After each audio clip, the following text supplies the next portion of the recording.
The story you are about to hear is true. Only the names have been changed to protect the innocent. The outer limits. Today, a story entitled The Flying Saucers.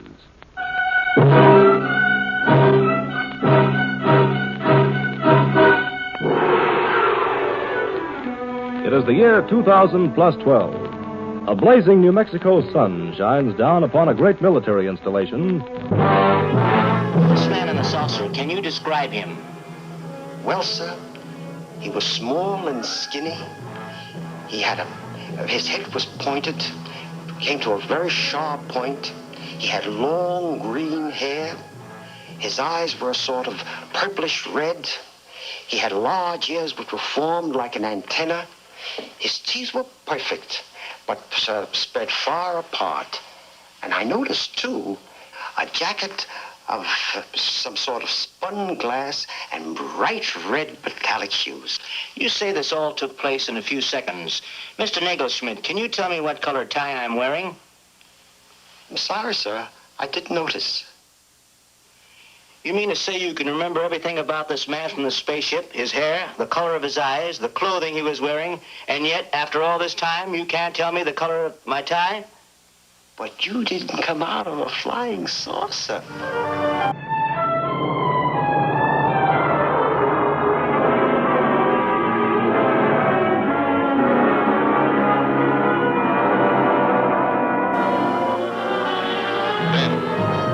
Approximately 1400 on January 7, there is something all right at 2 o'clock party. The Kentucky State Police reported to the Fort Knox Military really Police. It was triangular in shape, a fairly bright, luminous grey-green. The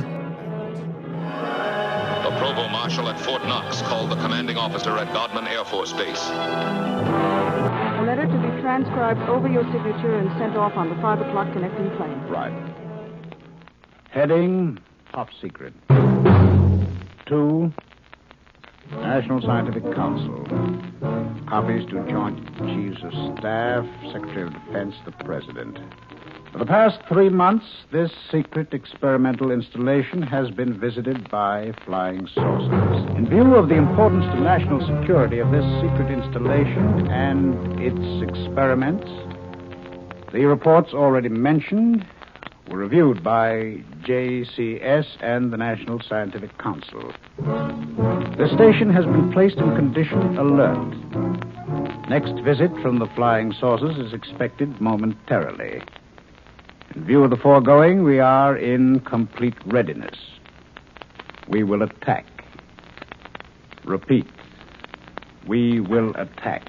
That they had sighted an unusual aircraft or object flying through the air, circular in appearance, approximately 200 to 300 feet in diameter, moving westward. Seth, what makes us think there is intelligent life out there? Well, I think it just boils down to the numbers, Robin, really nothing more than that. I mean, on the basis of data that astronomers have accumulated in, say, the past dozen years. Now, you can say that the number of planets in our Milky Way galaxy is on the order of a trillion. That's a million. Right? So if only 1 in a million of those guys is somewhat like the Earth with liquid oceans and, thick atmospheres and all the salubrious ingredients that might lead to something as clever as you are, then that still leaves a million planets in our galaxy. And if you don't like your fellow Galaxians, hey, there are 100 billion other galaxies we can see with our telescopes, and they each have a similar number of planets. So just on the basis of the numbers alone, no matter what else you think, it seems rather likely we're not the only game in town. Back in the late 70s, Roger Harburn was one of 3 pilots in the cockpit of a British Airways flight into London who had a close encounter they'll never forget.